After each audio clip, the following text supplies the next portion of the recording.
check 1 2. All right, Canna Curate, let me know if you got us before we get the ball rolling here.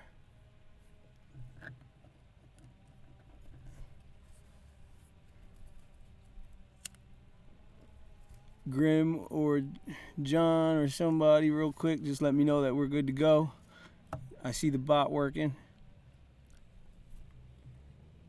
Okay, Grim says we got you.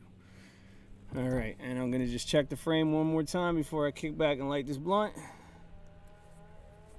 All right, ladies and gentlemen. Hold up. Lighter failure. How's everybody doing today on this lovely day? This is the first time I got to do an intro, doing a vlog here, a podcast, video podcast, and actually light a blunt right at the top of the show. So I'm gonna take my time with this real quick. Yeah, that's cool. I'm John Vibes, and we're chilling here in my backyard right now today. Oh, is that where we are? Yeah. I was gonna say an undisclosed location. Yeah, we're in an undisclosed within the 48 contiguous states. A windowless bunker. We're broadcasting. They know we're lying. They're gonna know we're lying. What's up, everybody? Welcome. I'm gonna call this like a special edition of Hangin' with Who. A very special edition. That's what I'm gonna call it. A very special edition. We are live in person, and I still don't think I have this blunt lit with the one and only John Vibes, who is no stranger to Hanging with Who, although we have not done it like this before. Yeah, not live, not live. Well, live, but not together. Yeah, exactly. More Skype and shit like that, and Discord, but never actually in the flesh. Although we've hung out plenty of times, we've partied many a times. We've never actually recorded a podcast in person before. Yeah, we've definitely shared substances and good times in the past. Yeah. But yeah, so I first and foremost, before we get going too much further, I want to welcome you all to Grow Greenhouse Radio Online. And the good peoples of Canna Curate. Got to give a big up to Grim, my man John over here. Thanks for having us today on such short notice. I got to shout out. I got to shout out MSP and Pensive over there. I'm not even going to try to get their attention because they're doing their thing. It's Thursday afternoon, and normally I'd be over there with them. But we got to bang this out. We've been talking about doing this for a while, and we got quite a few things to talk about today in the little bit of time we have as the sun sets behind us. So I think that's lit. Should be. If not, I'll take care of it. I may have rolled it a little too tight. Curious, before we get going, do you know what the strain is that we're smoking on? Mimosa is that one. Mimosa. One I'm not familiar with. I wonder how many people over here in the Grow audience have John. John is a pretty big connoisseur here. See, they got this thing at the Starbuds by me. Starbuds is the place I go to. I mean, I generally like to support the black market. Right. But when I do the dispensary thing, I go to this place Starbuds on Sundays, and they have this deal where in Maryland it's a good deal where it's $200 an ounce for what they call shake, but it's decent bud. Oh sure, yeah. It's like the bottom of their barrel or whatever. It's their trim and shit. And right? out west it's probably a lot cheaper, but it's a decent deal.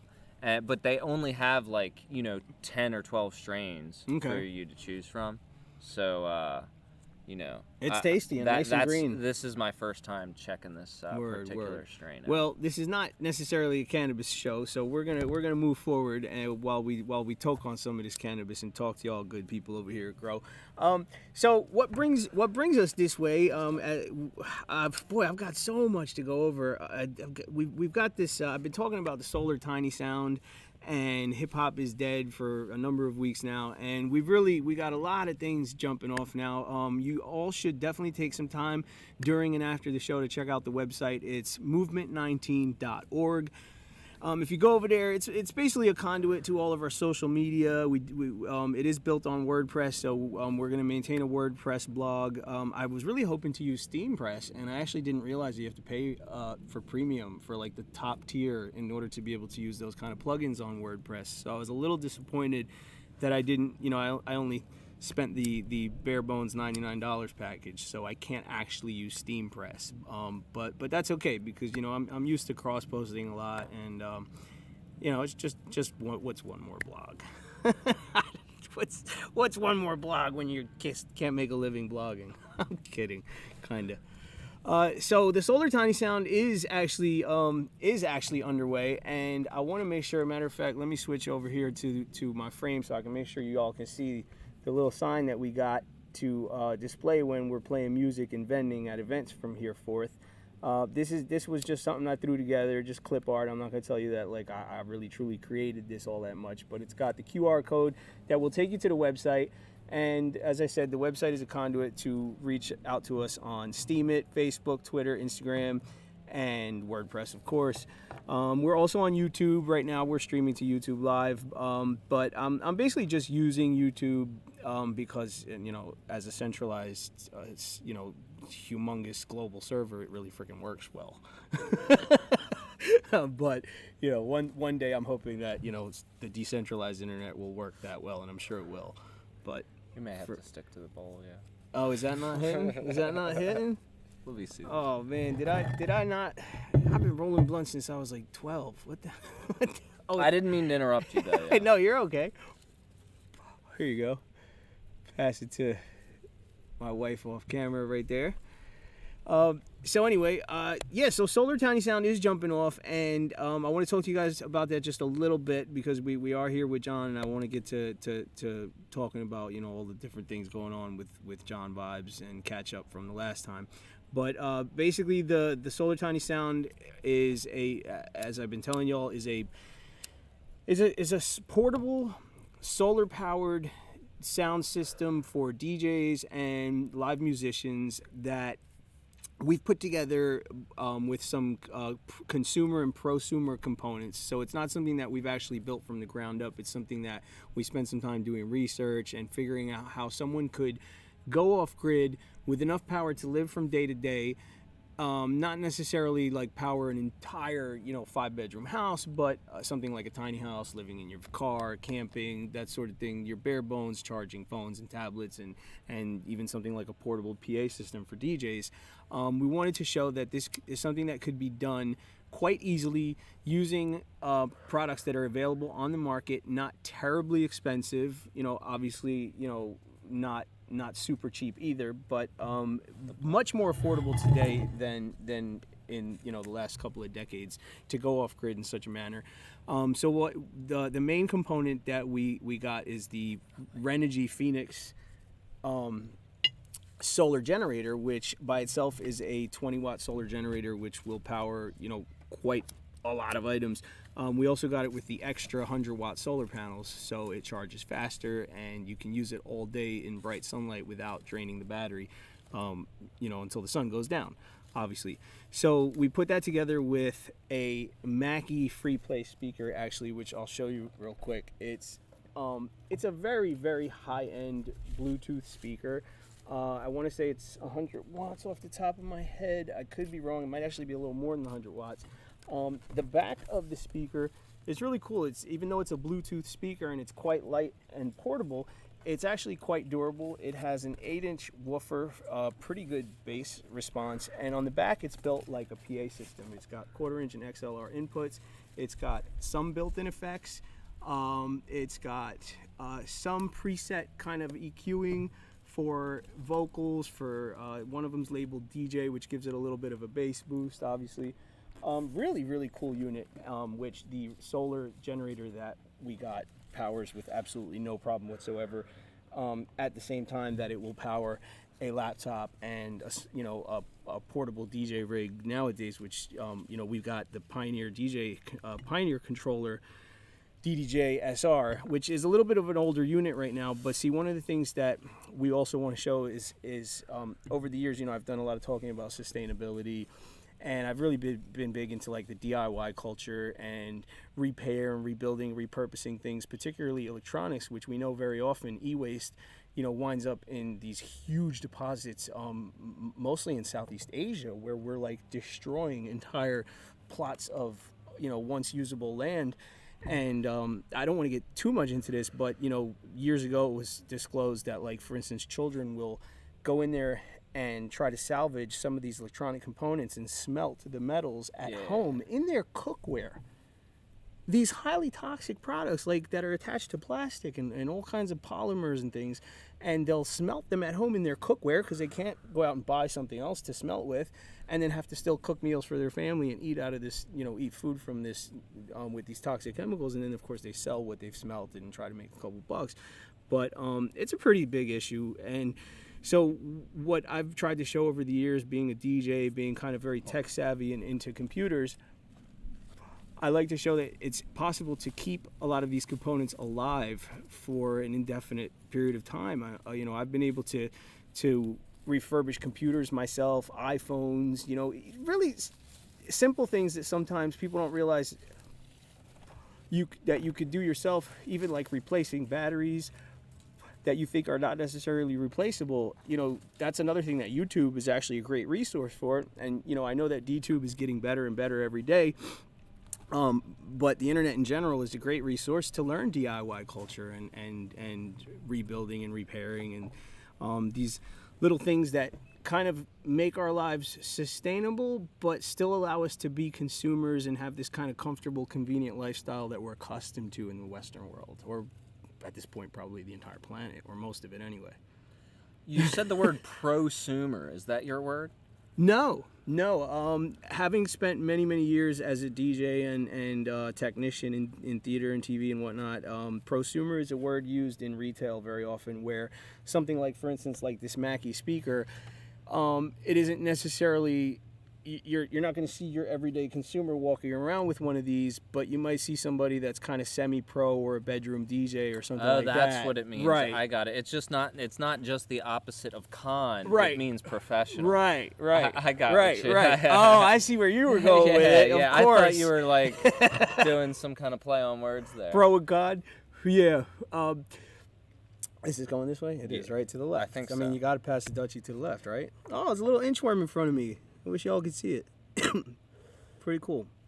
Anyway, so where was I going with that? Oh, prosumer. So prosumer, theoretically, are products that are a little bit better than your regular consumer products. Like, for instance, the Blue mic that we're talking to you on. Blue is a professional company. They make microphones that cost thousands of dollars. They also make microphones that sound as good as those mics, but will run you less than $100. So that's, you wouldn't necessarily see this mic in a multi-million-dollar recording studio, where P. Diddy or J-Lo are going to record, but it can get you that kind of quality, when you're a consumer, when you're doing things for the love. I dig it, man.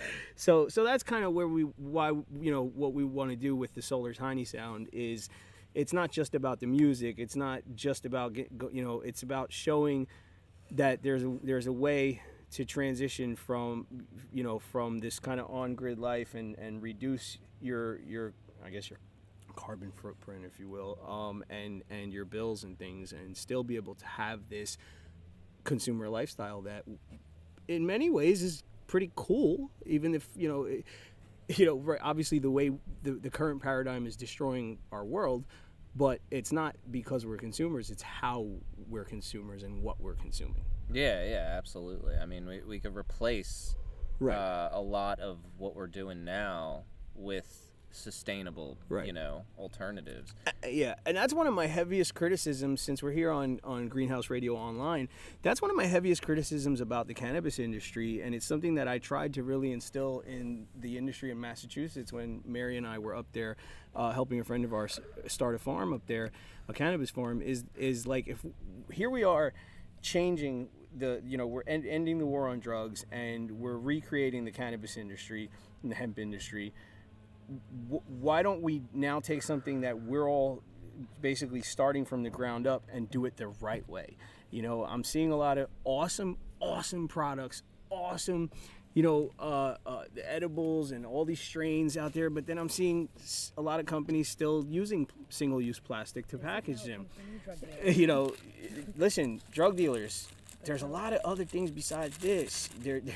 There's, go on eBay, go on Amazon, go to your local head shops. I bet you can, wholesale boxes of glass containers, even reusable plastic Don't containers. be the dude that rolls your shit up in a piece of notebook paper, though. Don't Oh be that God, guy. no! Don't do that. Well, I guess when you have to. But, people freaked out at one point because back when I was still in the game, I wanted to go a little more, eco-friendly. So instead of using little plastic baggies, I bought the little wax paper envelopes. Well, traditionally, you only get heroin in little wax paper envelopes, and it really freaked people out. So I've got this huge box of wax paper envelopes that I never wound up being able to use. I'm like, look, you could throw it in the fire. It biodegrades. But yeah. So anyway, John vibes. That's it. I feel like that's enough out of me. I didn't talk much about Hip Hop Is Dead, but we're still on the road. We'll be in Brooklyn tomorrow. It's Grateful Dead with hip hop, right? Did you even say that? Is that like the thing or what? No, not exactly. This is the way I've been describing Hip Hop Is Dead to people. We are a Grateful Dead cover band that doesn't cover the dead. we play live hip hop and EDM, and people are like, there's a lot. I've gotten a great response, but then the really hardcore deadheads are like, that's stupid. Like, and I'm like, you got to really put it into perspective. And like, if you look at some of the imagery that I've been using for the marketing and the idea that, for instance, like I was a hip hop DJ first and foremost, from the time I was a kid. I started DJing when I was 8 years old, and hip hop was my first love, and it was because of hip hop that I went the direction I went and got into the rave scene and everything else I've done in my life. So, people say like hip hop is dead these days, right? You say hip hop and people think of all that shit that's on the radio. That's, it's debatable whether or not some of it's hip hop, but auto-tune bullshit. Yeah, but and it has a time and place too. But the idea is that it's quite the opposite of dead. But there's the Grateful.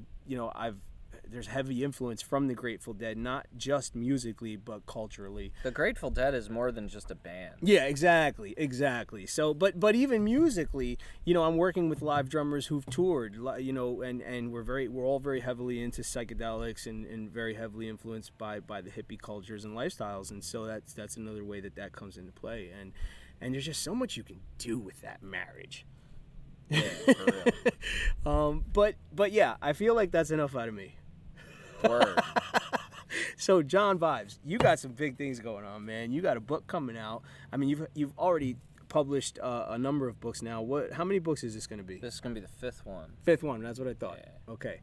So tell us. I don't even want to say much more, man. I've been talking a lot. Tell us. We've talked about this before, but for the Grow audience and tell us about the book. What's the deal? Well, it is kind of a memoir, It's about my time in the rave scene as a promoter and, black market freelance pharmaceutical entrepreneur. We're going to go back to that. Keep mental note. And, just some of the experiences that I had. And, I was connected with a lot of pretty interesting situations, just like, God's Basement, and Well, first, what's the name of the book? Paper Squares and Purple Stars, My Life as a Rave Outlaw. So I already got a website up, raveoutlaw.com. I haven't really told anybody about it yet because it's incomplete, but premiere. There is some stuff up there that you can check out, and there's some information about the book there too. Word. So the title, real quick. Obviously, I know exactly what that title means to me anyway, but let's break it down. Paper Squares. Yeah, they're, hits of acid are typically paper squares. Lysergic acid diethylamide 25. That's what we're talking about, right? Indeed, yeah. And Purple Stars. Yeah, that was like our Blue Heisenberg at this club that I used to work at that we call Galaxy in the book. Right. For legal reasons, that's kind of what I'm keeping it right now. Just to be safe, and because I don't want to throw any undue attention on any particular people. You know what I mean? Exactly. I'm just gonna keep it to the story and just keep the people out of it and the places out of it, kind of, you know. Well, yeah. But our kind of signature e-pill, they were stars. At first they were pink, and then at another point they were purple. But purple stars had a better ring to it. You know what I mean? Yeah. Some people, the pink ones were the favorite. But generally, the stars in general were our signature at that place, which was kind of ironic because, you know, the name of the place and all the themes that we had was all space stuff. You know what I mean? You know, I didn't always put two and two together with all that until you started doing it. Purple Stars really grabbed me because right around the time I met you was when, you know, the Purple Stars were the shit, and you know, I was up and down the East Coast. You know, I can say this, my case was adjudicated a long time ago, but I was distributing quite a quantity of Purple Stars, sprinkling stars all up and down the East Coast rave scene. And at the Galaxy, those, you know, that was one of the things. You know, MDMA, ecstasy, we're talking about ecstasy pills, which is essentially you're supposed to be MDMA. Hopefully you're getting MDMA. The Purple Stars were definitely. Oh, yeah, they were. Yeah, they were. I mean, we were using test kits, and, you know, DanceSafe has been around for a long time, and regardless of how I feel about single-use plastic, they are providing a great service. I just think they can do it a little better. But yeah, and, you know, MDMA and LSD have a long history in social gatherings, in sort of underground and alternative cultures and lifestyles. But I don't even like calling it that, because really what we're doing is returning to what we once were, you know, as more natural creatures, when we were in touch with nature and we were like got along with one another for the most part, and actually hung out. The archaic revival, as Terence McKenna called it. Exactly right. And so psychedelics and all sorts of substances have always had a very important role in society. You know, even mainstream society has shunned drugs for a very long time has had their substances, alcohol and cigarettes, and, you know, and food.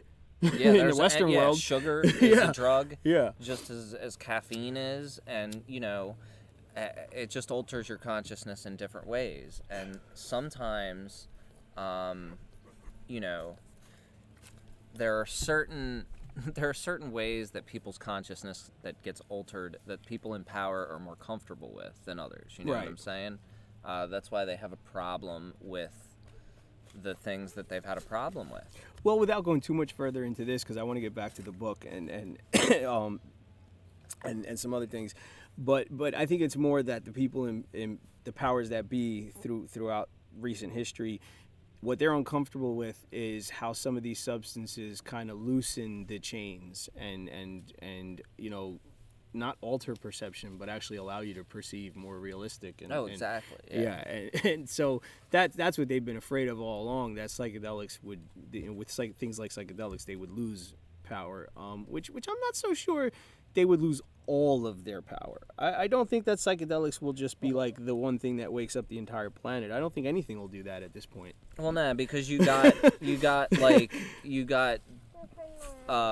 tech bros dosing at Burning Man, and they're still like, you know, really not any better. Some of them are not. I'm not saying 100% of them are trash, but, you know. Yeah. So back to the book, Paper Squares and Purple Stars. Do you have a release date? Not a specific date, but I'm hoping for late June, because that's when I'm hoping for the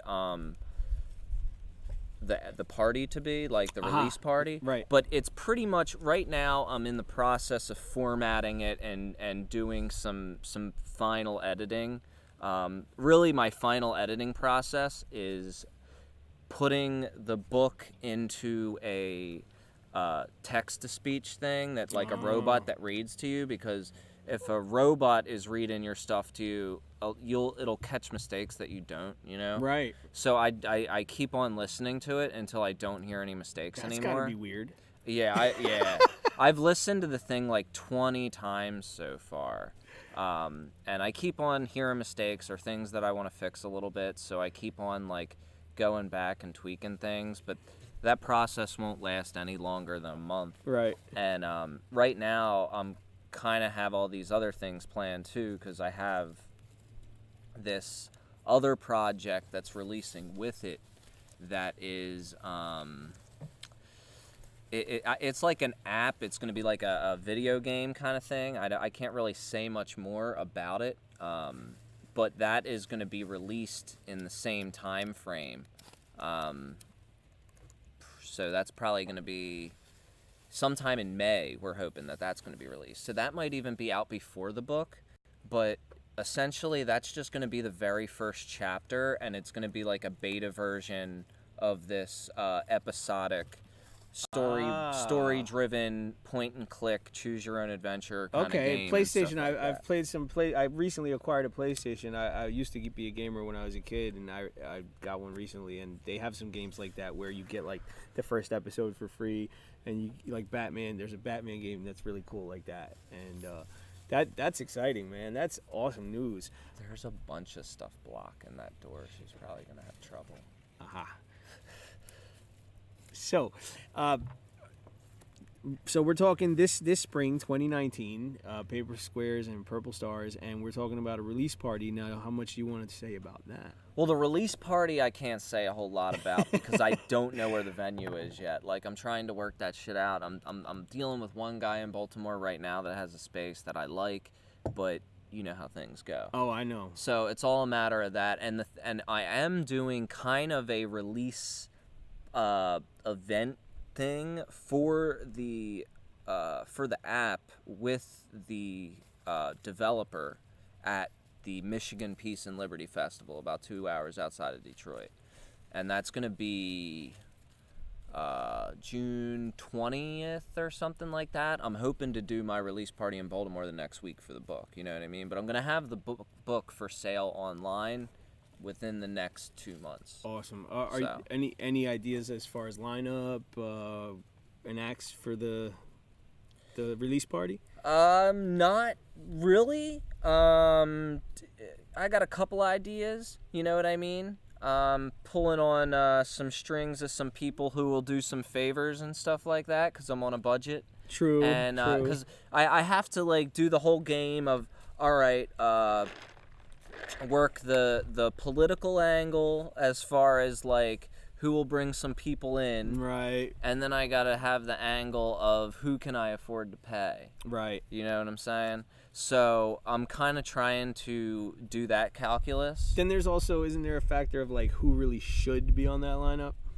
I'm not too worried about that, because there's a lot of people who should be on the lineup who like are dicks and who like didn't do me right, like, you know what I mean? So like there are certain people like from that era who just like, yo, like, I'm sorry, but I'm not even trying to be like that, you know, but it's one of them things where there's some diva DJs out there. Exactly. I can tell you from firsthand experience, and I got no qualms about you know, pulling their card and yeah, and it's like just because they played for me back in the day, you know, and a lot of people played for me back in the day, and they dropped off on supporting the other stuff that I did additionally. Yeah. So, you know, people who have kept up with me over the years, people who even might have reached out to me when I was sick even, you know, stuff like that.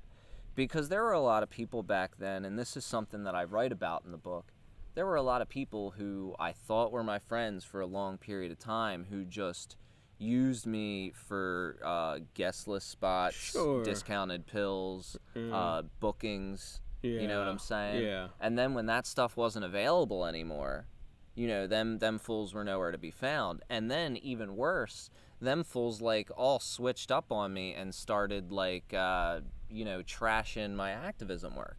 So a couple of them, fuck them, you know what I'm saying? But there are a couple people who have kept up with me, who are cool, who I'm thinking about bringing in on that. And the thing that sucks though is there are like 50 of them people, and I probably only have like 7 hours for a lineup. Right. So that is a problem. There are only a couple of people that are really being excluded for the reasons I discussed. Yeah. But overall, it's going to be a matter of trying to figure out how to get or how to narrow it down from the wide range of awesome people who have stuck with me over the past couple of years. Word. So because you brought it up, in recent years, you had a little bout with a serious issue and very appropriate platform on which to discuss that. The saving grace, for the most part, was cannabis. You want to talk about it was lymphoma, right? Yeah, it was lymphoma, and I can't give the weed all the credit, right? Because I tried to do it naturally for 2 years. I tried to like fight that really hard. Although I sucked with the diet, I didn't do the diet as good. Like I tried to do it That's hard. Exclusively with just the supplements and the weed oil and stuff like that we were making at home, which is stupid. But I have an eating disorder, which I've had for my entire life, and I've been trying to kick that. I tried to kick that through the cancer thing, and it was still difficult. So I think that if I did go fully with the diet, then I probably would have been able to do it with the chemo, but I had so many complications, and I was totally about to die, and then I went up and did the chemo. But I think one of the reasons why the chemo didn't kill me is definitely the cannabis oil, because that stuff made it so much easier. It was ridiculous. My hair didn't even fall out. Yeah. And the doctor was like, what the hell is going on with this guy? And I'm like, I'm eating weed, yo. Now you were taking RSO, right? Yeah. And you were making it at home. Yeah. Am I correct in you were remembering that you used the green oil machine? Yeah, because that's exactly what it's called. It's this device that this dude, just some independent entrepreneur made. His mom runs the Facebook page that tells everybody what to do with it and stuff, and it really works great. It reclaims all your alcohol and stuff, so you don't have to keep on buying alcohol. It's only like $200 or $300. Really? So for how long can you reclaim the alcohol? For a really long time. Like we reused a lot the alcohol a lot of times. That's pretty sustainable. And it's like it comes out perfect. You know what I'm saying? So I thought it was, we wouldn't have been able to do it without it, because I heard some people were doing it in rice cookers and stuff like that, and that seemed like it was a lot of precision. Like you needed to really know your shit with it. With the green oil machine, you could be an idiot and do it. Yeah, it's kind of dial in and just and just wait. Yeah. I looked it up after you mentioned it, because as you know, Mary has epilepsy, so we got into using cannabis big time years ago, and we looked into the green oil machine for some serious dosage, which we actually did not get it yet, but we were pretty sold on it. It's about $300, correct? Yeah, it's very affordable. But see, the thing is though, is now the local dispensaries. If the audience is wondering what we're doing, we're watching the dog, John's dog. Yeah, exactly. She was eating shit earlier. That's why I ran off the thing. She's a dog. And then she's right over there now. She's good. Dude, they know if they're watching. They know they've seen me post pictures of my dog constantly. Yeah, listen, everybody. If you're not familiar, definitely follow John Vibes on Steemit. It's at John Vibes. I'll tag him in here in the chat again real quick so y'all can copy and paste if you need to. Although Bubbles. There's no space. So obviously on Steemit, there's no space between the John and Vibes. And you don't have to capitalize, of course, but we all know how to use Steemit. John, are you on? What other platforms are you on? Real quick, let's take a minute for you to plug all your stuff and get some followers. Facebook.com/JGVibes and Twitter.com/JohnGVibes and Steemit right /@JohnVibes. And what else we got? I think Patreon. Patreon/John Vibes. All right. That is correct. Yeah, some of the Steemit community is a little touchy when you say the word Patreon after the Facebook purge, and then the guy's name escapes me now. I guess he dropped an N-word. Oh yeah, Sargon Right. of Akkad or whatever. Right. So that's a little touchy subject around here, but I'm still using Patreon, although they pissed me off a little bit because now I found out that you're not allowed to sell raffles on Patreon. So I've got to go in there and re-edit what I already just edited. So pain in the ass there. But we're gonna have the raffle up and running. I'll talk to you real quick while John runs and make sure that Bubbles isn't getting into any trouble over there with my kids. Shout out to my kids. Let's go back. Let me remind you all, Solar Tiny Sound and Hip Hop is Dead is currently officially on tour. We ain't got a lot of dates lined up yet, but we're playing all over Asheville. Just check the website and all the social media for all the details. Anyway, here we are. Oh, we're going to take a little flick real quick. We're doing it. Yeah. We'll do it live. So anyway, John's back with us here on Hanging with Who. Sorry here about on, that. No, you're good, man. Greenhouse Radio Online, y'all. I'm a psycho with my dog. The book is coming out this spring, 2019. Paper Squares and Purple Stars, LSD and MDMA. So yeah, I mean, Subtitle. yeah, essentially. You know, I mean, but the thing is like, I had a couple people look through it, and like, a lot of people liked it, especially people in the movement, or even people who were curious about it. You know, there were some people who were like, yo, this is just a book full of you doing drugs in here, like, and stuff. And I'm like, yo, it isn't just that. No, yeah. You know, but I mean, there's a lot of that. I mean, The pages aren't dipped in acid, are they? no. Damn. But, you know, I mean, it's like, if you're talking about the life of somebody who is in that lifestyle, then you're going to say, oh, we sparked up a blunt and then went and had this conversation. I mean, look at or, Hunter S. Thompson, or Yeah. you know, that's the first one that comes to mind. But many writers throughout history. I mean, even writers who didn't necessarily write about drugs, a lot of things that were written about them. For instance, like William S. Burroughs, you know, was shooting heroin and writing great American novels. So yeah, I mean, I think that that might be a lot of the reason why it was turned down by, you know, 1,000+ agents. Wow, that many? Yeah.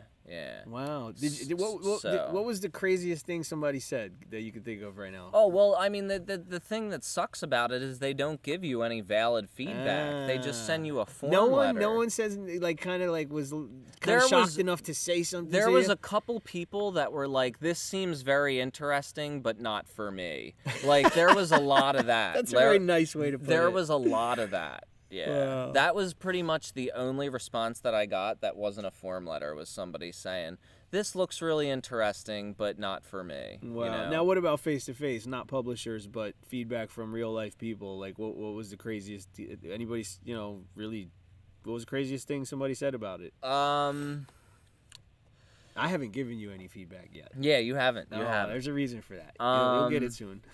You know, the thing is, though, is like, a lot of the people, I mean, it's been positive feedback, but a lot of the people who have given it, like, they're going to be giving me positive feedback, you know? There's a couple people, like I said, that, you know, they... We're laughing because if you're not following along with the chat, well, it sucks for you. Yeah, it's just about Stephen King's coke problem, which he did talk about Problem? in his... Is that a problem? Well, to hear him describe it, dude, his wife had an intervention with him by dumping his trash can, like, out in a room full of people, and it had, like, you know, ripped open baggies and bloody tissues and all sorts of stuff, like, in there. Yeah, that's bad. Yeah, But bloody tissues, I mean, it's... Apparently, homeboy had it pretty bad. But it is what it is. Well, if you like coke, the more money you have.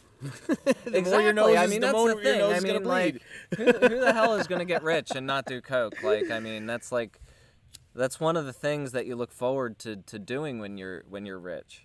I mean, in all honesty, like coke isn't the best thing to be doing, but, like, you know. That depends how pure it is.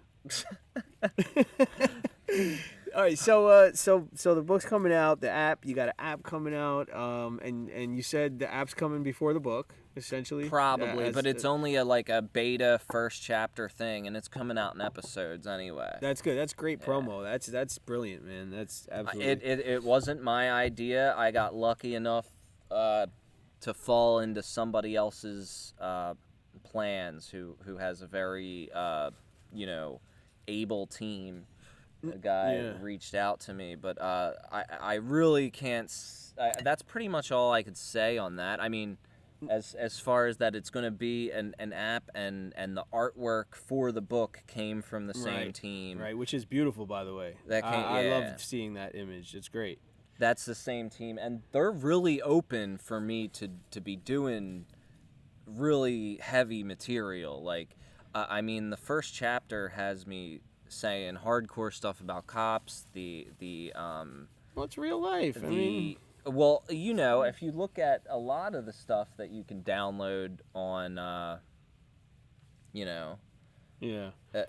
the App Store, it's. I mean, I saw an advertisement, and me and the owner of the game company was talking about this.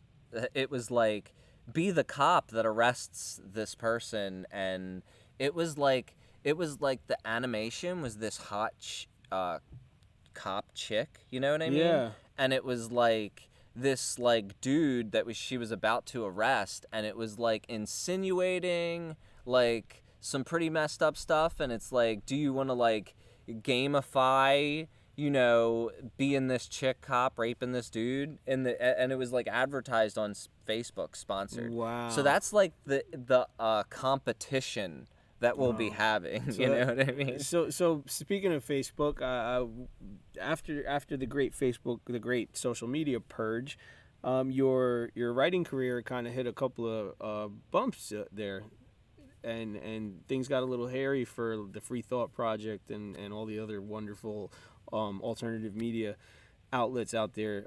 So how are things going now? Things are pretty good. I'm still working with the Free Thought Project, but I'm doing their podcast instead.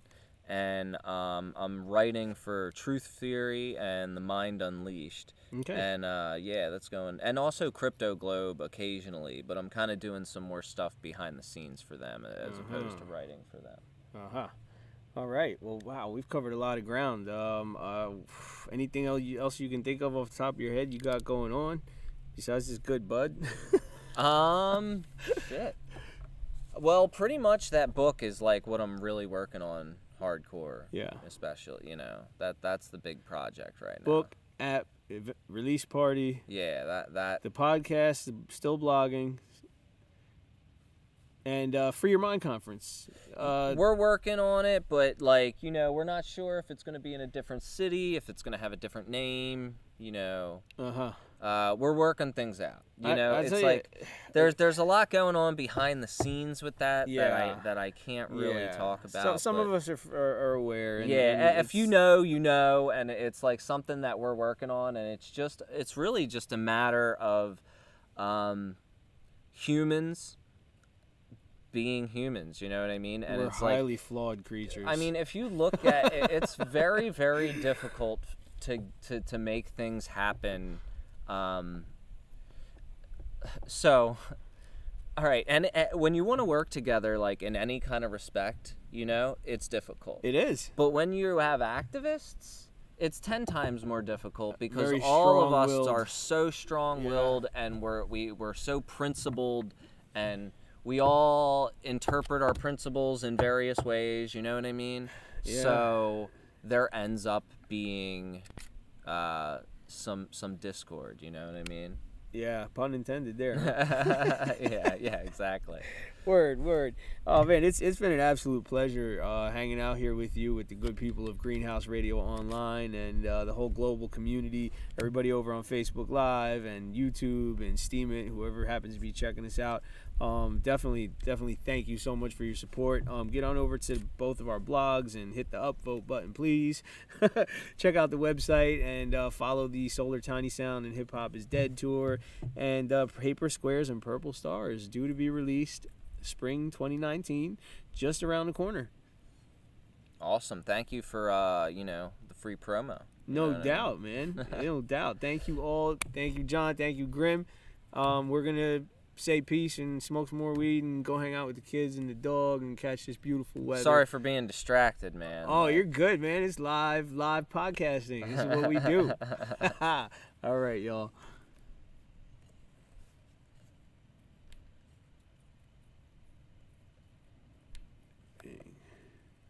Yeah, she